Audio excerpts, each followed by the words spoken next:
In the late 19th century, the legendary Irish playwright Oscar Wilde wrote, "There are only two tragedies in life. One is not getting what you want, and the other is getting it." This is a story about the second kind of tragedy. So my name here is not important. All you need to know is that for many years, I worked as a journalist in my native Brazil. I grew up under the military dictatorship, and while I was never a communist myself, I was greatly inspired by the story of a man called Vlado. Originally from Croatia, Vlado was a Marxist who moved to Brazil to become a journalist, and after the military took power, he was a constant thorn in their side. In the end, they faked his disappearance and presumably ended his life. Words alone made them so weak that they took his life. And it's no exaggeration to say that inspired a whole generation of young journalists, myself being one of them. The way up was hard work and very boring sometimes. I mean, no disrespect to the good people I reported on, but when you sign up to cover corruption and scandal, having to cover which block party served the best street food gets a little tedious and very fattening. I had a lot of fun and met a lot of great people too, but I wasn't truly fulfilled in my profession. I wanted my work to help bring positive change to the country, but getting paid to write about politics at the time was completely impossible. My future laid down two paths: football or crime, and in my foolishness I chose crime. The dictatorship liked us reporting on crime, especially things like murder and robbery, because it made people scared. And long story short, painting the people they disappeared as murder victims put pressure on the police to solve the crimes. They couldn't because their killers were the dictators, but this put a kind of subtle pressure on them and proved a safe form of social activism. And that's how I came to be investigating the actual murder, not just disappearance, of a man named Rodrigo. Without saying too much, Rodrigo's killer was never found. But years later, ballistic analysis showed the prime suspects were two hitmen, imprisoned following a gangland murder. But that brand new data also showed that the pistol which killed Rodrigo was the same one that killed quite a prominent corporate attorney. Now, the police either hadn't seen the connection or refused to, but when I looked into what the attorney had been working on before he was killed, what I found was shocking. I discovered that a huge lawsuit was about to be filed against one of Brazil's biggest logging companies, pertaining to the violent persecution of Amazon tribespeople who lived on land the company wanted. I started researching the connections between the company and the criminal underworld, and without saying too much, I found what looked to be an irrefutable one.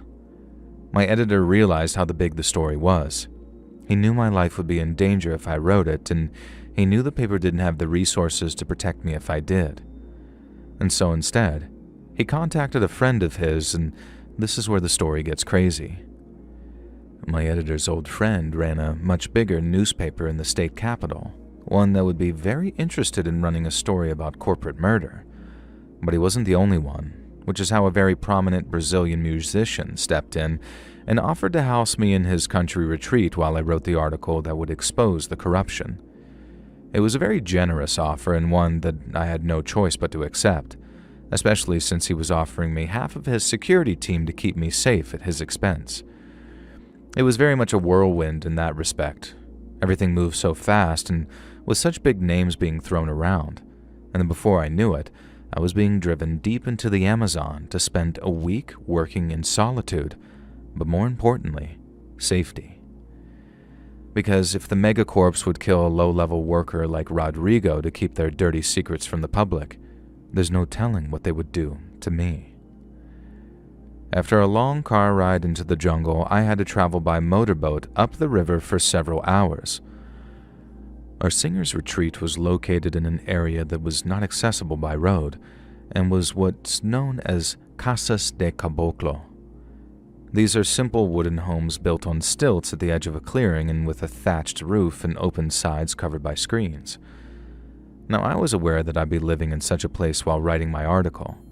The singer said it was where he went after long periods on tour so he could decompress and bring himself back down to earth. But as was explained to me, Humbling himself involved living with no electricity, no telephone connection, and only a primitive sort of well from which to draw drinking water. It was completely off the grid, as people might say today, and while I knew that living there would prove a challenge, I felt safe, and that counted for a lot. Now, for the most part, the reason I felt so safe was because of how isolated and secluded I was. The surrounding area was dense rainforest with tall trees, thick undergrowth, and vines so thick that it made some places impassable. The ground was constantly wet and muddy, which made life unbearable at times, but the sounds of the jungle were incredible. You could hear birds and insects and howler monkeys calling throughout the day, but at night, the jungle truly came alive. The Amazon is like a Rio favela, a nocturnal place, slow and humid in the daytime, but wild once the sun goes down. Some nights it was so noisy that I found it impossible to sleep, especially when I could hear something screaming in mortal agony after being ambushed by a jaguar. They'd scream and then suddenly, nothing, as the beast sank its teeth into its victim's neck and silenced it forever. The river ran behind the house, wild, brown, and slow-moving.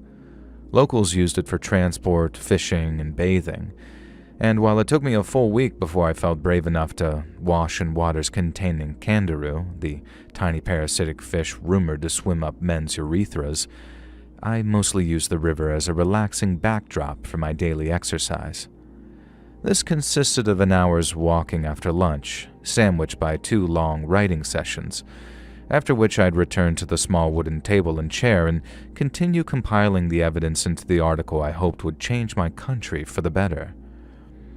Now, the isolation helped with focus, but the heat and insects made it tiring, so to energize myself for the afternoon writing session, I'd take a walk by the riverbank and sometimes take a dip to cool off. I didn't bathe on the occasion in question. I simply walked by the riverbank enjoying the solitude and listening to the sounds of the jungle. But in an instant, those sounds suddenly changed. It wasn't uncommon to hear howler monkeys hooting and screeching in the jungle. Day or night, you'd hear them calling out whenever a predator was nearby, and you could always tell when that predator was a big cat because the monkeys would go crazy up there in the trees and would take flight more often than not. Now, this is because big cats like jaguars or pumas are highly efficient killers, and if they're spotted on the move, it usually means they're hunting. But a howler monkey's reaction to a human being is very different, as I learned myself while walking under a tree full of them. They're well aware of how dangerous humans can be, so they call out loudly as you approach them. And they don't just run. They know you can't climb trees like they or a big cat can, so if you walk slowly and quietly and don't make any sudden movements, they'll just simply watch you from above, sounding out only the occasional call to communicate your position to the other members of their troop. And that is what I heard that day, maybe 50 or 60 yards away in the jungle as I walked alone on this muddy path. Now, at first I thought it was a jaguar, in which case I needed to pick up my pace a little to make it back to the house. But when I recognized how familiar the monkey's reaction was to me and realized that there was another person walking through the jungle with me, I felt my heart sinking in my chest. No one was supposed to be out there. No one was supposed to know that I was there. And so the fact that someone appeared to be shadowing me at a distance, it had me fearing for my life. I rushed back to the house as fast as I could. I took a large revolving pistol from under the bed and waited by the window with it, peeping out for any sign that someone was following me. I decided I'd simply given myself a little scare, and it was very unusual to hear or see another person out there, even on the river, but it wasn't impossible that someone was just passing through. Besides, I believed if someone had come all that way, they wouldn't want to hang around and I'd have been attacked already. I skipped my exercise walk for that day, and then the next I walked the opposite way along the river just to be careful. There were no signs of any other people on that walk, and none for the next couple of days too. But then, just less than a week after the howler monkeys indicated their presence, it happened again. I was a smoker at the time, so I was having a ration of cigarettes to get me through. Now, sometimes I felt like I'd happily surrender to the hitmen if it meant getting one last smoke, like they do in the movies. And then when my supply of cigarettes started to get damp and moldy, I had to salvage what I could and dry them out in the sun before I was able to smoke them. I suppose this ordeal might sound pathetic to people who have never been addicted to nicotine, but when I say the cravings are awful, please take my word for it. You become hypersensitive to the smell of a cigarette and become especially sensitive to the scent of tobacco smoke. Which is why, when I was walking through the jungle one day, and I smelled it on the breeze, I was hit by two immediate sensations, one of envy and one of terror. Now, it seems so silly to look back on, but my first thought really was, I need to find this guy so I can ask him for a cigarette. But then reality hit me, and so did the fear. Knowing I wasn't alone again and that someone was close, it scared the hell out of me, most of all because they weren't moving, and they weren't making any noise, and that meant that there was a distinct possibility that they were watching me. I thought I was dead, and as I ran I knew I could only hear the shot if it was a wound and not a kill. I expected everything to just go dark, for existence itself to become non-existence in the time it took to pull a trigger. But as I ran and ran, slamming through the trees, no shot came and I made it back to the house. Now, I immediately went for the gun, then after grabbing a few things and throwing them into my backpack, I ran along the riverbank in the opposite direction to the smoke. In the event that I believed that I'd been compromised, we had a system in place to secure my evacuation. I was to head out into the jungle to where a pre-planned dead drop had been designated. All I had to do was take a rock that had been placed on the ground and shove it into the nook of the tree it lay under. The security company responsible for protecting me said they'd check the dead drop every evening. Then if I'd signaled danger, they'd immediately send a boat and an escort to evacuate me. But if the house was compromised, I couldn't exactly go back to it, not unless I could be sure that it was clear. And so instead of returning to it, I was to run to a tree house the musician had constructed some time ago. It wasn't at all comfortable, and it was so infested with bugs, molds, and fungus that I didn't even try to get any sleep. And even if the place had been pristine, sleep was an impossibility. I stayed awake all night, tuned into all the sounds of the jungle. It might sound counterintuitive, but I was less scared of all those sounds by then. I had come to understand that terrible symphony of nocturnal warfare, and so I felt more confident I could identify the sounds of another human. But even so, the experience was a terrifying one, and I will never forget just how terrible it was to be hunted, with only a revolver I could barely shoot to defend myself. I prayed to God that nothing or no one wishing me harm would find me, and it appears that He listened, if only for that night. I made it to dawn without hearing or seeing anything strange, and then with a pistol at the ready, I made my way back towards the house. Now that was the second time I believed that I'd be shot dead, and it was no easier to deal with than the first time. I had absolutely no confidence in myself to outshoot a trained killer, and even as I approached slowly, carefully, and in a wide arc, my heart was pounding in my chest, because I believed that at any moment my life would end in the blink of an eye. Yet it didn't, and slowly but surely I was able to advance from tree to tree until I spotted the house, along with a man waiting outside of it. He looked professional, like he was from the security company, but in my paranoia I couldn't be sure. I kept quiet as I could, getting closer and closer with him none the wiser. Then I emerged from the foliage with the gun drawn, trying to look like I was skilled with it. I called out to him and asked who he was, and when he saw me, he raised his hands but kept a smile on his face as he told me to keep calm and that he was from the company. Now he knew the name of the company, and he knew my name, and he seemed aware that the dead drop had been triggered. He pointed to the house and asked if the article I was writing was inside. I said yes, and then he told me to collect it, and then and only then did I lower my gun. I thanked him for showing up as I walked past him, and then started telling him about the smoke. I remember asking him, "Was that you?" And I guess when he shook his head, he really was telling the truth. But in the moment, I didn't understand the significance. Now, I remember I then turned my back and placed the gun on the bed so I could collect my things, but no sooner had I stepped away from it, I heard a heavy click. I turned to see my would-be escort had pulled his gun from his holster and was in the process of pointing it at me, and so reacting on pure instinct, I threw my heavy dictaphone towards him and then lunged for a nearby window. I guess hurtling my dictaphone at him was enough to throw his aim off, because all but one of his shots missed as I tumbled through the paneless window and out onto the porch outside. But the one that struck had me screaming in agony. It went right through, splitting my shin bone in the process and crippling me. I was only able to crawl from the porch and into the mud, trying and failing to find my feet in the vain hope that I might be able to hop my way to safety. But I was never going to get away, and as I began to realize that my time on this earth might well be up, the only thoughts in my head were those of my mother. I rolled over onto my back in a sort of fruitless attempt to plead with my executioner, but after walking out of the house and rounding the corner, I could see in his eyes that there was no reasoning with him. I tried anyway, watching as he raised his gun, and then he stopped and I heard a shot.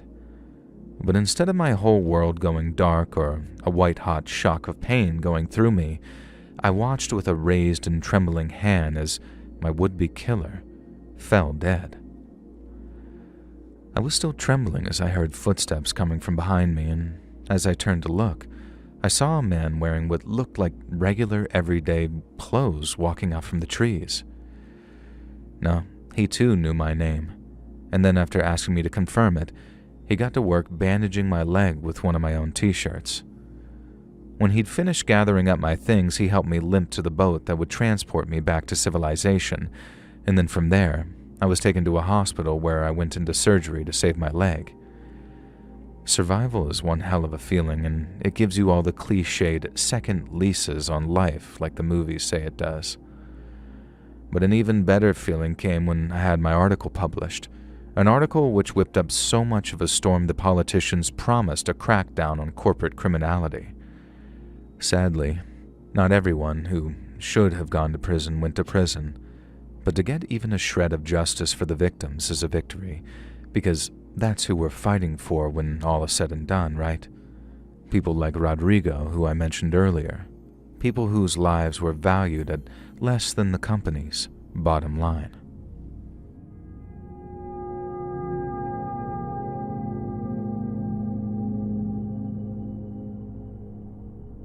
This is one of the hardest things I've ever had to write, but I've been encouraged to do so by both my family and some highly qualified medical professionals too. So in the hopes that it'll help me process it better, I'm going to try. Nearly 8 years ago, my family's whole world was turned upside down by the sudden and unexpected death of my brother Tom. We grew up here in England, and he was the eldest by 4 years. He was a great big brother, and we always got along, but our interests couldn't have been any different. I was in my late teens when he died, so still very much in my Florence and the Machine and Sims 3 era, but Tom was doing a history degree at uni. And while he'd always been into stuff like the Vikings and the Romans, going to uni obviously took things to a whole new level. After his second year, when he came home for the summer, he was obsessed with medieval Europe. But his stay proved only a pit stop because many months prior, he'd organized a 6-week stay in a replica medieval village up in the Scottish Highlands. Now, I thought that sounded right up his alley, so I was happy for him. But then the more I heard about it, the more it sounded a little bit too intense for my taste, because when they said replica village, they meant replica village. It wasn't a holiday camp by any stretch. It was a serious historical reenactment set up and funded by some Scottish university, and they weren't just doing it for a laugh either. There were no phones, no modern toilets, no electricity, and no running water. Once you were in the village, any preference to events after a certain year warranted a warning. And then once you had 3 warnings, you were quite literally banished from the village. Tom said that they were trying to maintain perfect test conditions so that the things they experienced would be the things their medieval ancestors experienced. Now that way they could understand their problems better and gain a greater understanding of the medieval way of life.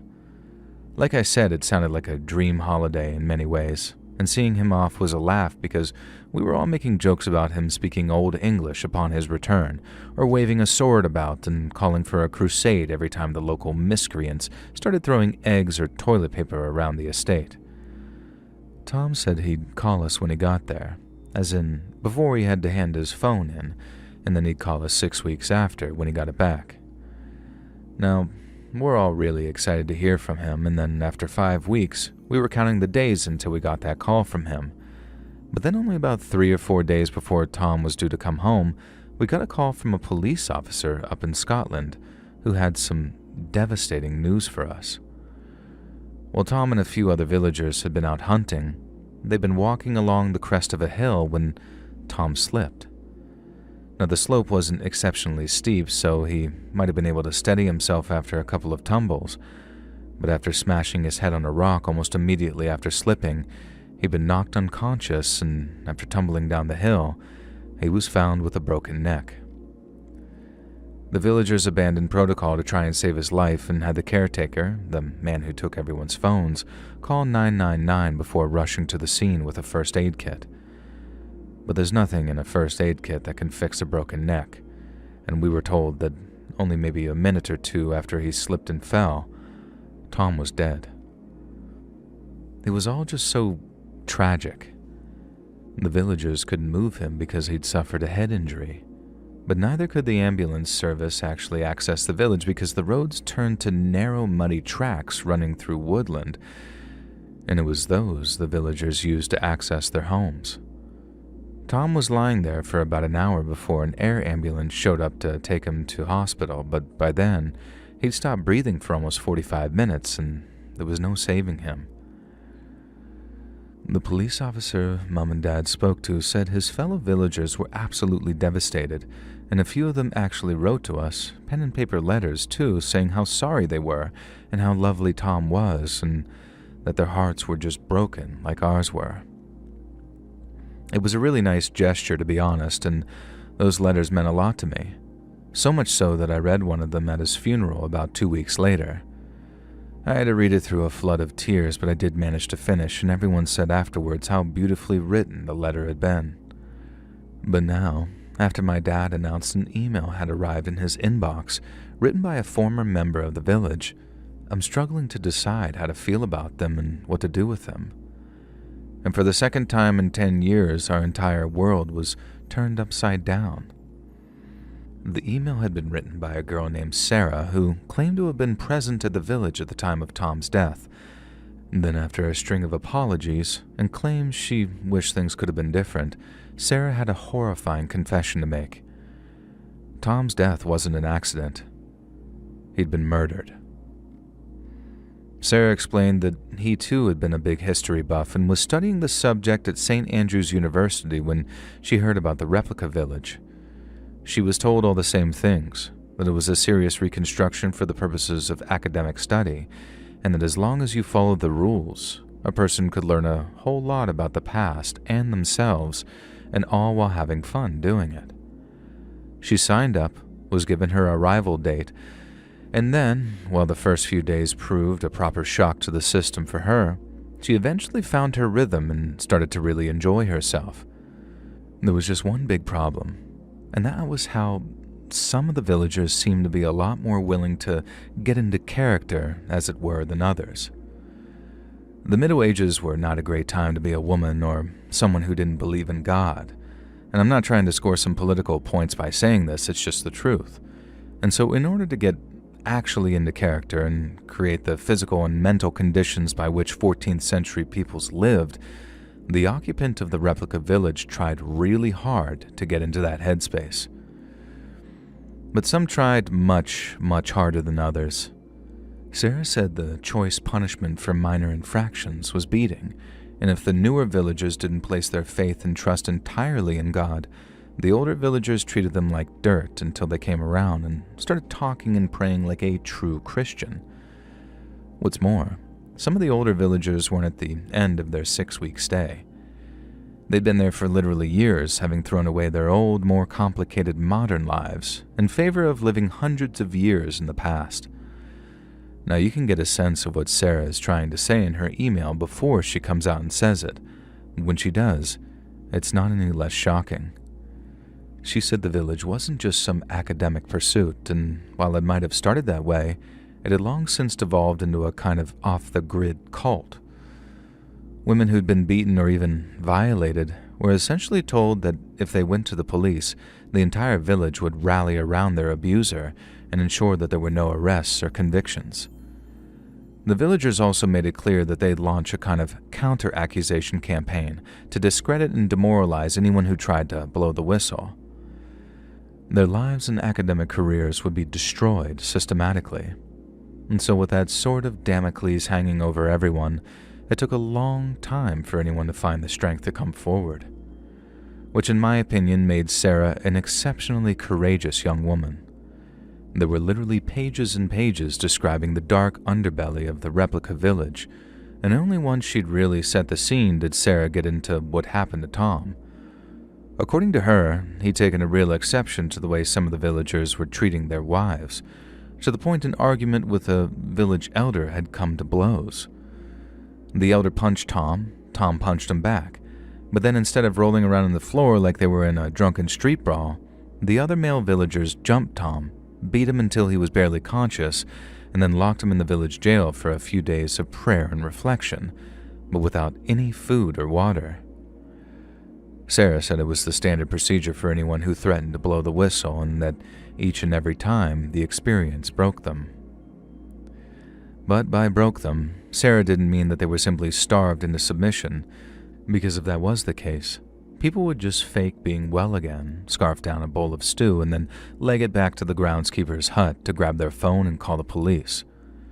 But that's not how the village did things. They were smart about it. They had people sit there outside your holding cell, praying for you constantly, and then anyone who unlocked the door to give them food would say things like, "We're praying for you. We can't wait for you to come back to us. We miss you so much." Things like that. It was brainwashing, pure and simple, but from that point on, everything became so horribly clear. Tom was probably the most independent-minded person I'd ever known, or as my dad sometimes called him, a right stubborn bastard is that boy. And if he set his mind on something, it wasn't often that he didn't get it or it didn't happen, which is why I didn't doubt him for a second when he mentioned doing something mental like living in the 14th century for a month and a half. If he decided he was going to do it, Tom got it done. So when Sarah wrote that after 3 days with no food and water, Tom seemed a changed man, I thought, yeah, seemed being the operative word here. I knew in my heart of hearts, having known him for 17 years of my life, that he'd be broken by any such treatment. So when Sarah said that she believed he'd been killed to keep him quiet, and that he hadn't slipped on that hunt that evening, he'd been pushed, I believed it. He was so strong-headed that he couldn't even pretend. Like the time Mum and Dad dragged him to a panto when I was 8, and he was so angry he refused to crack a smile, even when the bloke playing Rumpelstiltskin all but begged him to. And so it made total sense that after however long, pretending he was one of them, as it were, the mask slipped and he made his feelings plain. Sarah said that she thought Tom was caught unawares, that the hunting trip itself might have been a ruse to get him somewhere his killers could fake his accidental death. But I saw it differently. I saw Tom snapping, unable to keep his mouth shut any longer, and then after either slagging off the village, saying he was going to the police, or a scathing combination of the two, I think someone pushed him, and that's how he died. It wasn't some tragic accident. They weren't sorry for our loss. They killed him. My brother was murdered. At least that's what this Sarah person wants us to believe, but I don't even know if I want what she's saying to be true. It might sound horrible, but having Tom's death dragged up like this has been such a mix of emotions. Like I thought I finally had a lid on my grief, and that after putting all that trauma behind me, I'd be left only with my happy memories. And then that email came out of the blue and it was like a bomb was dropped on us. I want to believe this Sarah girl is for real and that she's finally seen sense and done the right thing. But if this place really does make people go mad and turn into the most paranoid, superstitious, and hateful versions of themselves, then how do I know she's not making it up just to spite the village? Dad already emailed Sarah back asking if she's willing to talk over the phone or even meet in person so we can organize reporting what she told us to the police. She says she knows of countless other crimes that have been committed in the village, from common assaults to much more serious incidents of violation, and if that's true, then we might not even need to prove that they killed Tom in order to get some degree of justice. We're literally just waiting for her to reply, but it's been almost a week since we sent the email and we've heard nothing back from her. I suppose if she does get back to us, I'll write a follow-up just to let everyone know what happened, but if not, then I don't know what I'll do, because it means someone decided to basically torture me using the death of my own brother. And I hate living in a world where people like that might exist.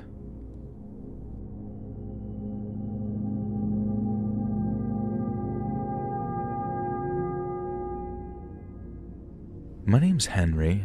I'm born and raised up here in the state of Wyoming, and I run a hotel here in Cody, which some consider to be the gateway to Yellowstone.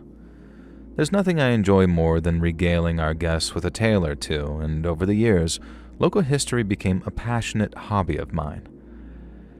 Not all of history has been put to paper, and it's a sad fact that some of it never will reach the big screen or even the pages of a book. If you got the time, patience, and know-how, you can learn of some pretty wild things that have happened around the Equality State that not too many people know about. You see, Wyoming wasn't settled in a regular sense, and it's the least populated region in America, meaning there's a whole lot of don't know what out there among the mountains and the forests. It's cowboy country through and through, so there are plenty of stories involving gunslingers and outlaws, but there are also native legends, stories about pioneer fur trappers, and even tales from Oregon Trail wagon trains. Yet while there are many stories that have inspired hope and pride, there are just as many that summon feelings of fear, dread, and disgust. And today I'd like to share a very chilling story from the life of a man named Buster Teague. Back in 1860, the Pony Express was started, and this involved recruiting a team of relay riders who would carry mail almost 2,000 miles from Missouri to California in just 10 days. Here in Wyoming, the route cut through Fort Laramie, Devil's Gate, and Fort Bridger, among others. Light riders pushed hard, day and night, hindered by neither snow nor rain nor gloom of night, to deliver news and letters which kept the country stitched together. And while it only lasted 18 months or so before the telegraph took over, those Pony Express riders became legendary. And James Buster Teague was one of them. Teague was not a light rider. Like Wild Bill Hickok himself, Buster was too heavy for the saddle, and so instead of riding the fast relays between stations, he was given the task of putting letters directly into hands all throughout Wyoming territory. This was a slow process, as mailmen not only needed to be able to be polite, punctual, and professional, but they needed to be skilled frontiersmen too. From bad weather or wild animals to native warriors or bloodthirsty bandits, there was plenty to lay a good man low in those days, and sometimes a man paid the ultimate price for choosing honorable work. Buster Teague was well aware of such dangers, which is why he carried 2 Colt revolvers on him during every ride, and it was in the late summer of 1861 that Teague encountered something truly terrifying. At the break of dawn, Buster could ease his mail pouch onto his horse and then head out on a shift that included about 75 to 100 miles of hard riding. He'd cover around 10 miles an hour if the trail was decent, usually at a fast trot or lope, but even in the 1860s, Wyoming was as wild gets. Buster rode through a vast sagebrush flats that stretched for miles, and then he'd hit rivers with bottoms so muddy his horse got stuck. Sometimes the waters were deep and swift enough to dismount and drown him should he not prove skilled enough. But skilled he was. As Buster noted in the journals he kept, life could get really lonely out there in the wilds, but he knew delivering mail was important. You gotta remember that this took place right at the start of the American Civil War, so at a time when people didn't know if they were going to have a country next year, keeping people in the loop felt like a very important job. Teague would pull up to some remote station or settlement, hand off the mochila, a Spanish word meaning satchel or backpack, and then after a quick bite to eat and a cup of coffee, he'd be on the move to the next stop. He had to move quick to stay on schedule, as there was a lot out there to slow him down. And like I said, many a good mail carrier lost their lives at that time, and the same thing almost happened to Teague one day when he was out riding the trails. So one day, Buster's riding along a lonely stretch of Sweetwater, minding his own with that mochila full of mail, when out of nowhere, the Cheyenne brave comes bursting from the rocks in an ambush. He cried out his war whoop, and then, after aiming his rifle, he let loose a shot that ripped through Buster's leg. Buster's own pistol shots kept the brave at bay, but having dropped his now empty rifle, the brave produced a tomahawk and began charging from the rocks. Teague took off down the trail, clinging to the saddle while his leg burned like there was fire in it, but all he could do was clench his teeth, spur his pony on, and hope that he made it someplace safe. A few miles down the trail, Buster slid off his horse, half falling because his leg was giving out on him, and then he hunkered down in the dirt to patch himself up. He rips a strip off his shirt, ties a tourniquet, and then digs out as much of that bullet as he can with his knife. He had to grit his teeth so hard they almost cracked, but he got the job done. Then after he's all bandaged up and ready to move, he takes a minute to catch his breath and survey the scene around him. And that's when Buster spots a patch of dirt nearby that looked like it's been disturbed. He found his feet and then limped over to check it out, but when he looked inside, he just about recoiled in horror. It was a shallow pit, and inside were a whole bunch of human bones. Now Buster could tell right away that they were human and wrote in his diary that he counted at least a dozen flesh-stripped skulls, but it was the longer bones that really caught his attention. They'd been picked clean, with all signs pointing towards the fact that someone had cut away the flesh and then cracked open the bone to extract the precious protein-rich mush inside, or in other words, all signs pointed to cannibalism. Buster had heard rumors about it for years, how certain bands resorted to cannibalism in hard times, or for the sake of dark rituals. But he'd always figured that those were nothing but tall tales told by trappers trying to scare folks off their patches. But then there it was, the not-so-living proof that rumors were true.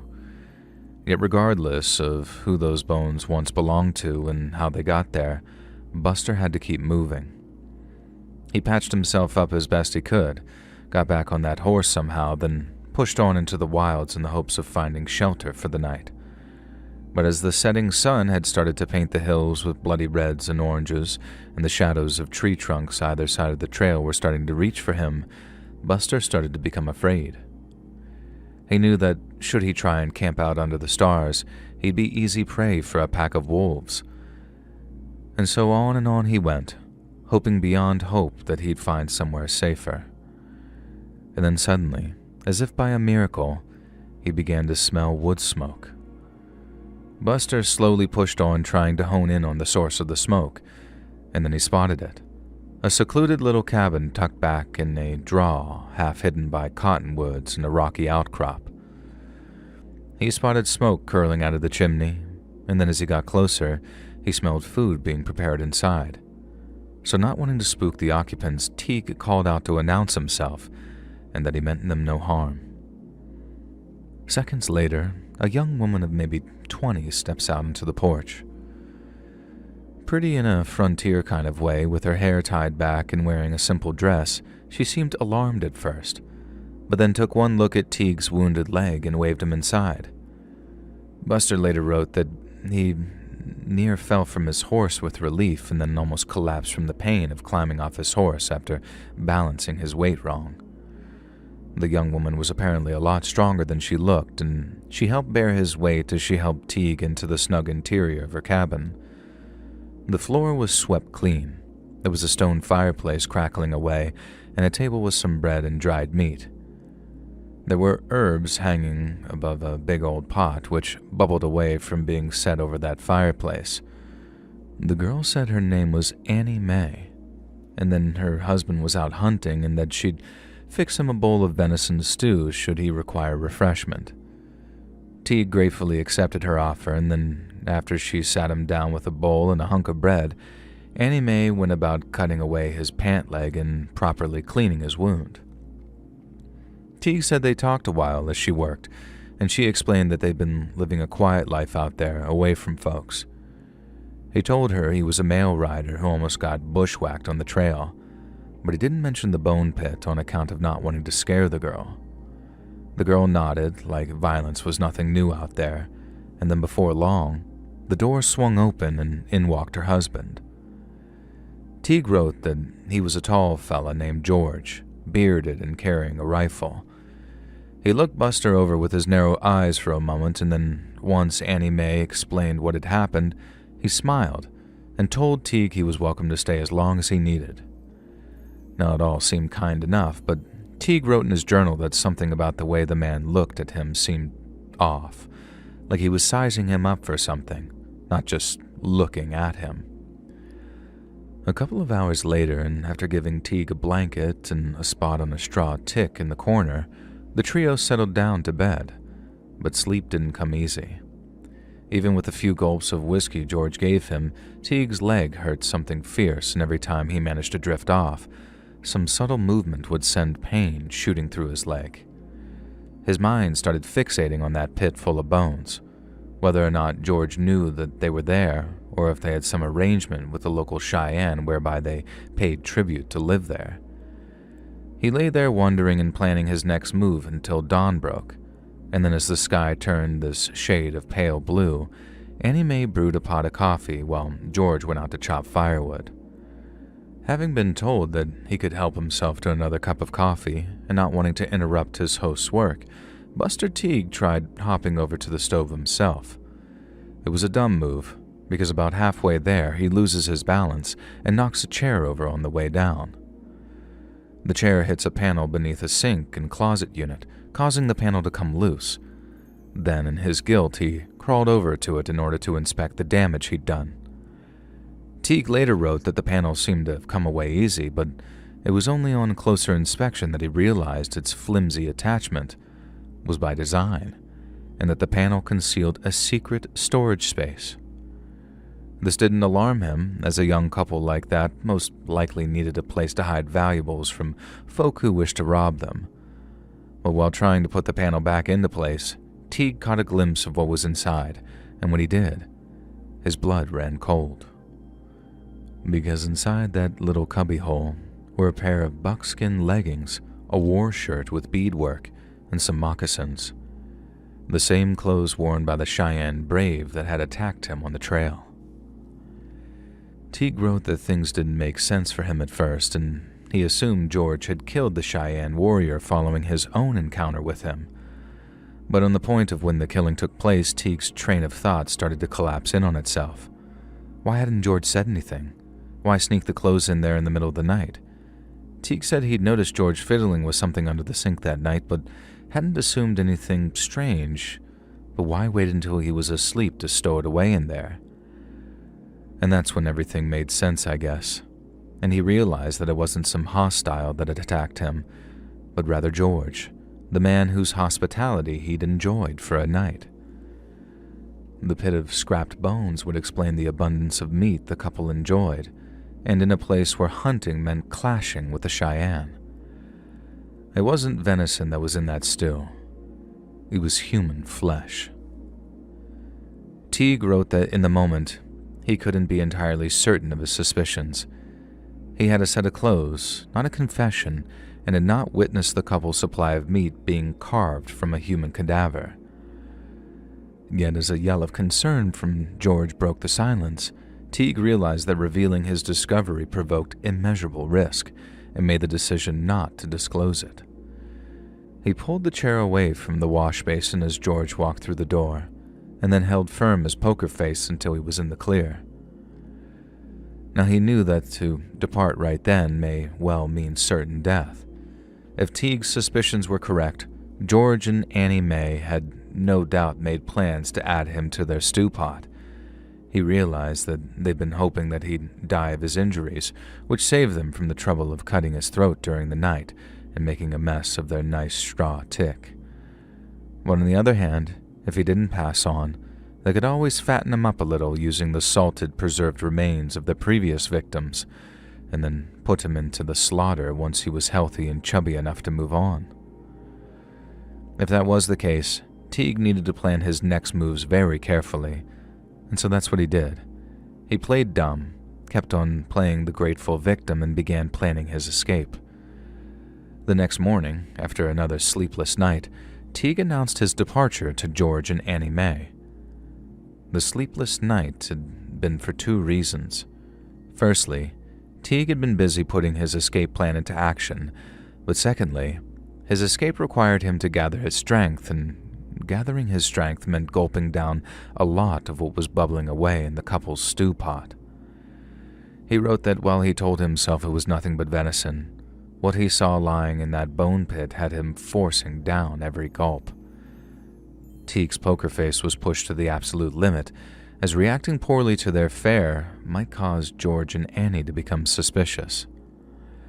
But once again it held firm, and they retired to their small bedroom once darkness had fallen, only to emerge in the morning to Teague's news of his departure.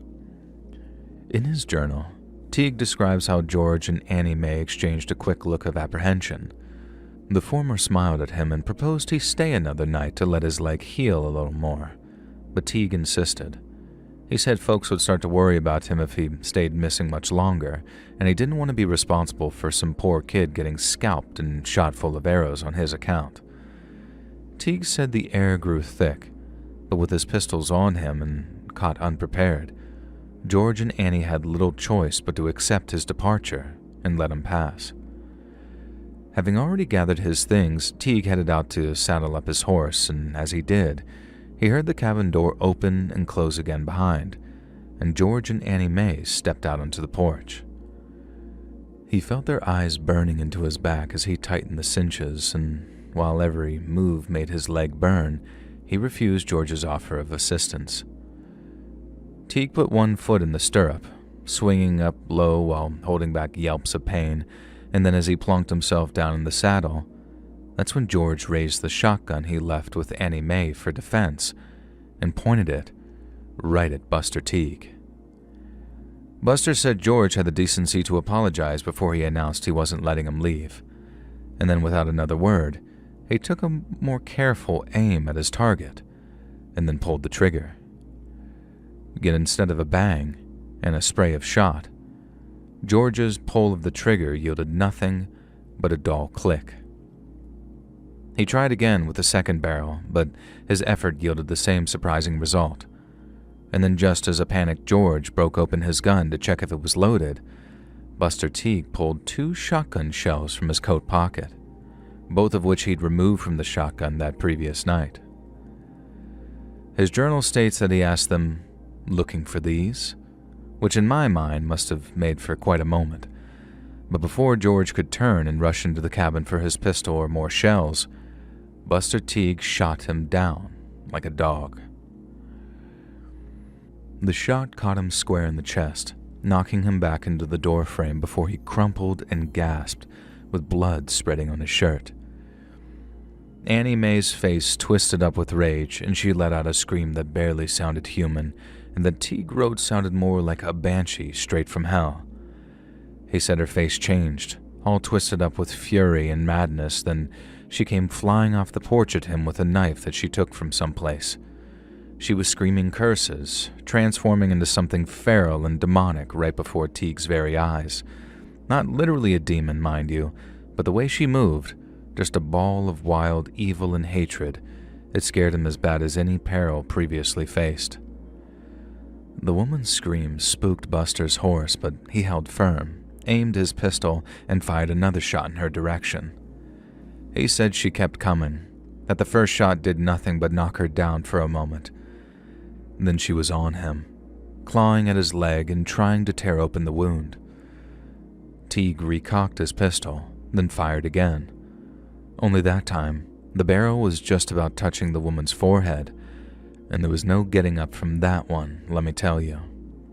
But even after she fell, Teague wrote that she still glared up at him as she lay there twitching, her eyes full of something unholy.